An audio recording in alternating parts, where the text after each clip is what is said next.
the beautiful girl that I met made in Japan.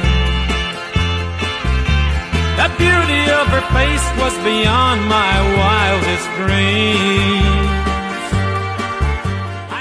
Prosedur yang pertama yaitu dilakukan penimbangan berat badan untuk memastikan tikus berada pada kategori bobot normal. Pengujian pertama dilakukan menggunakan alat elektrokardiogram atau EKG. Selanjutnya dibuka aplikasi serial plot, kemudian diklik open dan refresh untuk mengetahui perangkat mana yang sudah terkoneksi. Kemudian setelah perangkatnya terhubung, akan muncul aliran listrik pada layar, kemudian pengujian dapat dilakukan. Selanjutnya tikus dimasukkan ke dalam chamber, kemudian ditutup.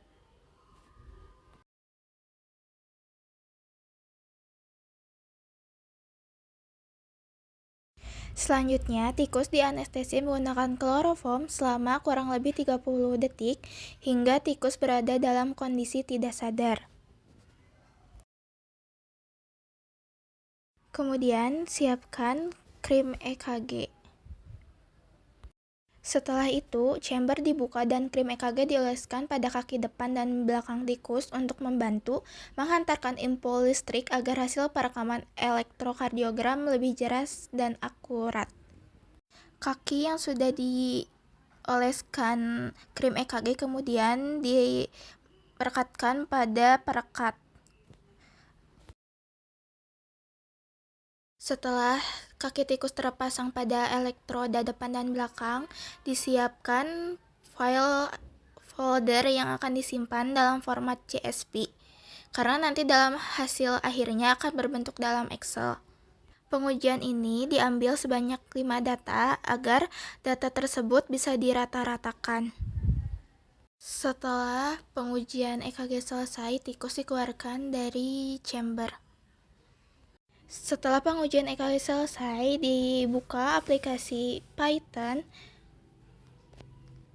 kemudian buka CMD, kemudian ketik di mana kita menyimpan file tersebut, dan masukkan rumus untuk mengetahui nilai EKG dengan rumus Python min_m notebook. Nanti akan mengarah pada suatu web, yaitu web Jupyter. Pada grafik EKG, garis biru menunjukkan aktivitas listrik jantung tikus yang terekam selama pengamatan, sedangkan titik merah itu menunjukkan puncak gelombang atau denyut jantung yang digunakan dalam perhitungan heart rate, sedangkan titik hijau itu menunjukkan titik acuan pembacaan sinyal pada grafik. Nah, didapatkan 3 data. Hasil EKG diperoleh rata-rata heart rate tikus sebesar 336 denyut per menit. Nilai heart rate menunjukkan jumlah denyut jantung tikus dalam satuan menit berdasarkan aktivitas listrik jantung yang direkam oleh alat EKG. Nilai tersebut masih berada dalam rentang normal denyut jantung tikus, sehingga menunjukkan aktivitas jantung yang relatif normal selama pengujian. Pengujian selanjutnya dilakukan menggunakan alat Koda untuk mengukur tekanan darah pada tikus. Tikus dimasukkan ke dalam restrainer dengan posisi ekor memanjang ke belakang dan dikencangkan menggunakan baut.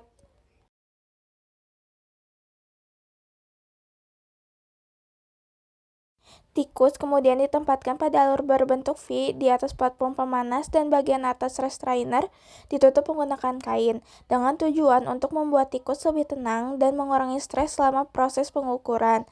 Nah, selama pengujian, tikus itu dijaga agar tidak berada pada suhu dingin karena suhu yang terlalu rendah dapat menyebabkan pembuluh darah pada ekor menyempit. Nah, kondisi tersebut yang menghambat aliran darah sehingga sinyal denyut darah menjadi sulit terbaca oleh alat dan hasil menjadi kurang optimal. Kemudian dibuka aplikasi Can Scientific dan dipilih lokasi penyimpanan data. Nah, pada pengaturan alat, jumlah aklimatisasi diatur sebanyak 5 siklus dan cycle measurement sebanyak 10 siklus, sehingga total pengukuran dilakukan sebanyak 15 kali running. Nah, aklimatisasi merupakan tahap penyesuaian hewan terhadap lingkungan dan alat pengujian agar tikus menjadi lebih rileks dan hasil pengukuran lebih stabil. Sedangkan cycle measurement merupakan tahap utama pengambilan data tekanan darah yang nantinya akan digunakan sebagai hasil pengujian.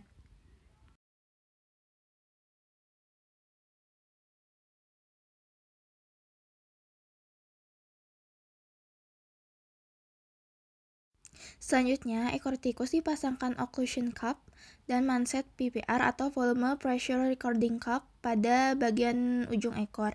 Nah, occlusion cup ini berfungsi untuk memberikan tekanan sementara pada aliran darah ekor. Sedangkan manset PPR itu berfungsi mendeteksi perubahan volume aliran darah dan denyut pembuluh darah pada ekor tikus. Occlusion cup kemudian digeser mendekati pangkal ekor dengan posisi cukup erat namun tetap nyaman agar tidak menghambat secara berlebihan. Nah, manset PPR juga diposisikan sehingga mencapai bagian dekat occlusion cup agar sinyal aliran darah dapat terbaca dengan baik. Ekor tikus ini diletakkan di atas heating block atau blok pemanas. Nah, pemanas ini tuh berfungsi membantu melebarkan pembuluh darah pada ekor sehingga aliran darah menjadi lebih lancar dan pembacaan tekanan darah dapat dilakukan dengan jelas dan akurat. Setelah seluruh perangkat siap, pengukuran dimulai dengan menekan tombol running pada software. Pada hewan yang tidak sadar atau teranestesi, biasanya digunakan beberapa siklus aklimatisasi tambahan agar kondisi hewan lebih stabil selama pengukuran. Nah, selama proses running berlangsung, alat akan merekam perubahan tekanan dan aliran darah pada ekor tikus. Kemudian hasilnya akan ditampilkan dalam bentuk grafik dan data pengukuran tekanan darah. Hasil pengukuran tekanan darah ditampilkan pada software KODA dan menunjukkan status OK sehingga data pengukuran dapat dianalisis. Berdasarkan hasil yang diperoleh, tekanan sistolik tikus sebesar 201 mmHg atau mm air raksa, tekanan darah diastolik sebesar 160 mmHg dan tekanan rata-ratanya sebesar 177 mmHg. Nah, pada grafik tersebut terlihat perubahan tekanan cuff selama proses pengukuran berlangsung. Nah, garis pada grafik menunjukkan perubahan tekanan yang diberikan oleh cuff pada ekor tikus. Nah, saat tekanan cuff menurun secara perlahan, sensor mulai mendeteksi kembali aliran darah pada tikus. Nah, titik-titik pada grafik menunjukkan sinyal aliran darah berhasil terdeteksi oleh sensor. Nah, dari perubahan sinyal tersebut, sistem kemudian menghitung tekanan darah sistolik, diastolik, dan tekanan rata-rata. Nilai tekanan darah yang diperoleh tergolong cukup tinggi dibandingkan rentang normal tekanan darah tikus, yaitu sekitar 90-140 mmHg untuk sistolik dan 60-90 mmHg untuk diastolik. Kondisi ini dapat dipengaruhi oleh stres, pergerakan tikus secara restrain, maupun kondisi fisiologis tikus saat pengujian berlangsung. Kemudian tikus dikeluarkan dari restrainer. Like cherry blossoms blooming in the mountain in the early spring.